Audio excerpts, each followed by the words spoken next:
വേടൻ പുതിയതായിട്ട് യാതൊന്നും തന്നെ പറയുന്നില്ല. 1950കളിൽ ചുവപ്പിൻ്റെ ആധിക്യത്തിൽ, ചുവപ്പിൻ്റെ വലിയ അതിപ്രസരത്തിൽ പെട്ടുപോയ നമ്മുടെ കവികൾ, അഭിമാനത്തോടെ പെട്ട നമ്മുടെ കവികൾ പറഞ്ഞ കാര്യങ്ങളൊക്കെ തന്നെയാണ് വേടൻ അദ്ദേഹത്തിൻ്റെ റാപ്പ് ഗാനമേളകളിൽ അവതരിപ്പിക്കാറുള്ളത്.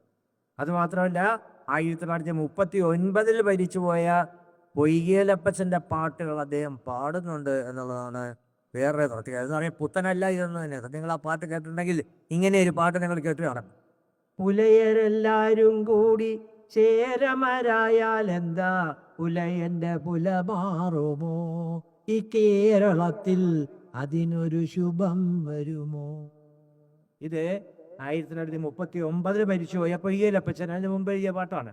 പക്ഷെ ഇത് വേടൻ പാടുമ്പോൾ റാപ്പ് സംഗീതത്തിന്റെ രീതിയിൽ പാടും. പുലയരെല്ലാവരും കൂടി, പുലയരെല്ലാവരും കൂടി, പുലയരെല്ലാവരും കൂടി എന്ന് റിപ്പീറ്റ് ചെയ്ത് പാടുമ്പോൾ നിങ്ങൾക്ക് ഒരുപാട് ലൈറ്റുകളും ഒരുപാട് ശബ്ദവും ഒക്കെ ഉണ്ടെങ്കിൽ നിങ്ങൾക്ക് എഴുന്നേറ്റ് ഡാൻസ് ചെയ്യണം എന്ന് തോന്നും.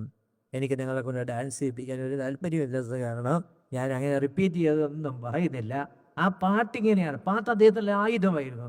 പൊയ്കേലപ്പച്ചൻ്റെ ഒരു സമരായുധമായിരുന്നു അദ്ദേഹത്തിൻ്റെ ഗാനരചനകൾ. അന്ന് വരെ എല്ലാവരും എഴുതിക്കൊണ്ടിരുന്ന എല്ലാ നവോത്ഥാന നായകന്മാരും, നാരായണ ഗുരുവായാലും ബ്രഹ്മാനന്ദ സ്വാമി ശിവയോഗിയായാലും വാഗ്ഭടാനന്ദനായാലും സഹോദരൻ അയ്യപ്പനായാലും അതുപോലെയുള്ള എല്ലാവരും എഴുതിക്കൊണ്ടിരുന്ന അയ്യങ്കാളിയും ആറാട്ടുപുഴ വേലായുധപ്പണിക്കരും ഒഴിച്ചുള്ള എല്ലാ സാംസ്കാരിക നവോത്ഥാന നായകന്മാരും എഴുതുവാൻ ഉപയോഗിച്ചിരുന്ന താളവ്യവസ്ഥയെ സമ്പൂർണ്ണമായി നിരസിച്ചുകൊണ്ട് വേറെയൊരു ഗാനത്തിൻ്റെതായ താളവ്യവസ്ഥ കവിതയിൽ കൊണ്ടുവന്ന ആളായിരുന്നു നവോത്ഥാന നായകനായ പൊയ്കയിൽ അപ്പച്ചൻ എന്നയാള്.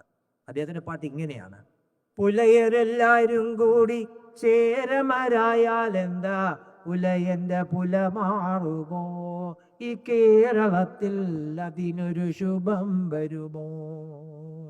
പറയരെല്ലാരും കൂടി സാമ്പവരായാൽ എന്താ, പറയന്റെ പഴി മാറുമോ, ഈ കേരളത്തിൽ അതിനൊരു ശുഭം വരുമോ. കുറവരെല്ലാരും കൂടി സിദ്ധനരായാൽ എന്താ, കുറവന്റെ കുറവു മാറുമോ, ഈ കേരളത്തിൽ അതിനൊരു ശുഭം വരുമോ. 1000-ലധികം വർഷം അടിമയിൽപ്പെട്ട നമ്മൾ അടിമ മറപ്പതാകുമോ, ഇതര തന്നിൽ അതിനൊരു ശുഭം വരുമോ. കാളയെ വിൽക്കും പോലെ നമ്മുടെ പിതാക്കളെ വിറ്റവർ വില വാങ്ങിയതും മറപ്പതാമോ, അടിമ മറപ്പതാകുന്നു. വേടൻ അദ്ദേഹത്തിന്റെ റാപ്പ് സംഗീതമേളകളിൽ, റാപ്പ് കാവ്യമേളകളിൽ അവതരിപ്പിക്കുന്ന ഒരു പാട്ട് 1939 മുൻപുണ്ടാക്കിയ ഒരു പാട്ടാണ്. അദ്ദേഹം പറയുന്ന പാട്ടിലൂടെ അദ്ദേഹം പറയുന്ന നീർനിലത്തിനുടമയാര് അടിമയാര് എന്നുള്ള ചോദ്യം 50കളിലെ കമ്മ്യൂണിസ്റ്റ് കവികൾ ഉയർത്തിയ ചോദ്യമാണ്. അത് തന്നെയാണ്, അതിൻ്റെ ആശയം തന്നെയാണ് അദ്ദേഹം ആവർത്തിച്ച് പറയുന്നത്, രാഷ്ട്രീയം പറയുന്നത് വേടൻ. പക്ഷെ പ്രശ്നം നമ്മൾ ആലോചിക്കുന്നത്, എന്തുകൊണ്ടാണ് ഈ 2025-ലും അതേ വിഷയം വേടൻ ആവർത്തിച്ച് പറയേണ്ടി വരുന്നത് എന്നുള്ളതാണ് പ്രശ്നം.